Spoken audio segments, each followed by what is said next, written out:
April 11th, 2019, Julian Assange is arrested by British authorities in the Ecuadorian embassy in London. Where do we even start breaking this one down?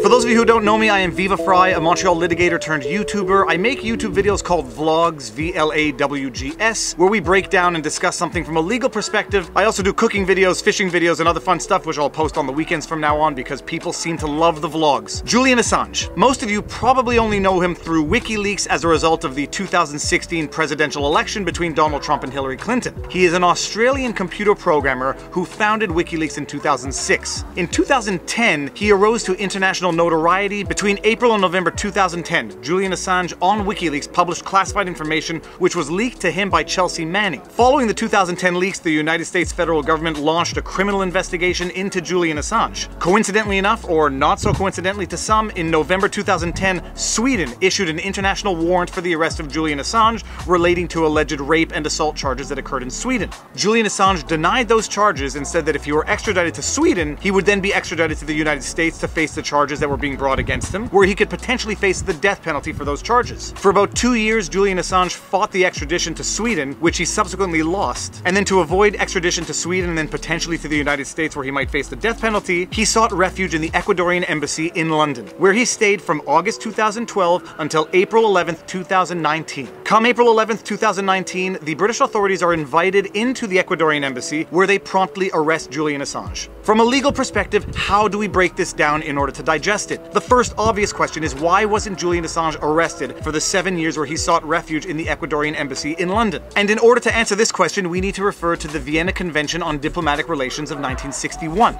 The Vienna Convention basically governs diplomatic relations between countries who are signatories to that convention. It contains a number of very interesting provisions, most notably diplomatic immunity for diplomats, so that diplomats in foreign countries will not face undue pressure, intimidation, harassment by the host country. But the most interesting provision for the purposes of this vlog, Article 22, which provides that embassies are inviolable premises in the host country. In other words, the host country can never enter the embassy except on invitation or with permission from the mission head or the diplomats. And the question everyone should be asking themselves is, how did the British authorities arrest Julian Assange on April 11th, 2019 without violating any international treaties? The Washington Post ran an interesting headline which reads as follows: How British police arrested Julian Assange without breaking international law. Open another parenthesis here to illustrate the degree to which we have to read the news with a critical mind. That headline, which purports to state a fact, in fact presupposes a conclusion. It presupposes that the British police in fact arrested Julian Assange without breaking international law. So what ended up happening is when Julian Assange failed in challenging the extradition, he sought refuge in the Ecuadorian embassy, where he was granted asylum in 2012. He literally could not step foot off the embassy without risk of immediate arrest, because while in the embassy he couldn't be arrested because the British authorities could not enter the embassy except with invitation from the Ecuadorian embassy. If he were to step foot off of the embassy, he would literally be back on United Kingdom property, so to speak, where he could be promptly arrested by British authorities. In fact, and this is the absurdity of what ended up happening, officers of the Metropolitan Police Service were basically on a 3+ year stakeout. They set up position literally across the street from the Ecuadorian embassy, just in case Julian Assange ever left or tried to flee the embassy so that they could arrest him right away. The mission was ended a little over 3 years later, literally because of the cost. It had cost something like £12.6 million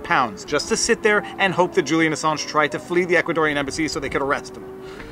Amazing. And so what changed on April 11th, 2019?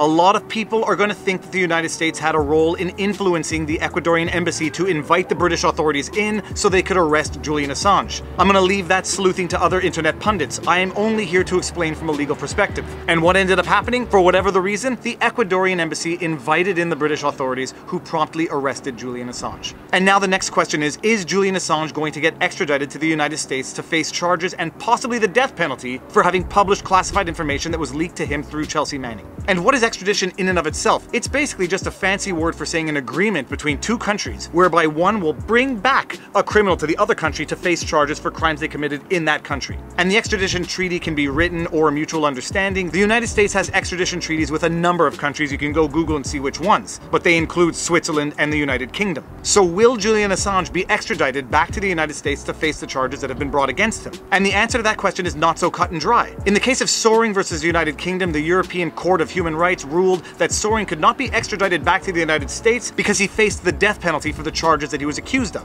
And the United Kingdom in fact did not extradite Soering until they got assurances from the United States that they would not impose the death penalty if the extradition were effected. What does the future hold for Julian Assange? We're going to find out. This is a very interesting situation to follow from a legal, from a technical perspective. Unfortunately, at the heart of it, there are real people with real consequences on those people. And I'm going to leave it to the internet to debate whether Julian Assange is a hero or a villain. My personal opinion doesn't matter. I have just broken down the vlog for you. If you like this content, like, share, subscribe, hit the notification bell, and now you know your vlog. Peace out. Boom!